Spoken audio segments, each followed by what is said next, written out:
சிவகங்கை அருகே இடிந்து விழும் நிலையில் அரசு பள்ளிக்கூடம், மரத்தடியில் கல்வி பயிலும் மாணவர்கள்.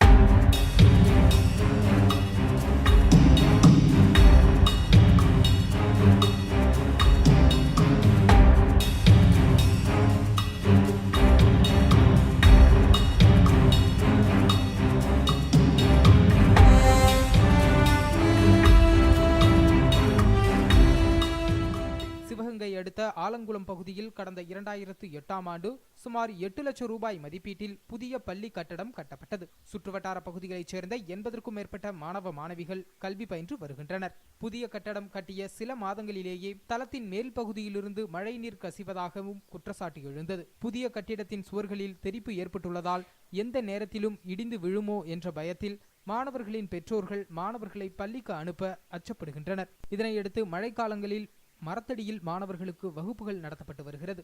பள்ளி கட்டிடம் இடிந்து விழும் நிலையில் இருப்பதால் அசம்பாவிதங்கள் ஏதும் நடைபெறாமல் தடுக்க அரசு அதிகாரிகள் உடனடியாக நடவடிக்கை எடுக்க வேண்டும் என்பது அப்பகுதி மக்களின் கோரிக்கையாக உள்ளது. எங்கள் ஸ்கூல் இடிகிற மாதிரி இருக்கு. நாங்கள் இங்கே படிக்க முடியாதனால இங்கே தரையில் எங்கள் மரத்துக்கு அடியில் படிக்கிறோம். மழை பெஞ்சு எங்கள் ட்ரெஸ்லாம் ஈரமாக போகுது. இதனால ஈரமாக இருக்கிறதுனால நாங்கள் எங்கேயும் போக முடியல. இனிமேல் நாங்கள் எங்கே படிக்கிறதுன்னு தெரியல. அதனால எங்களுக்கு ஒரு ஸ்கூல் கட்டி கொடுக்கணும். தண்ணீரில் மிதக்கும் வாகனங்கள்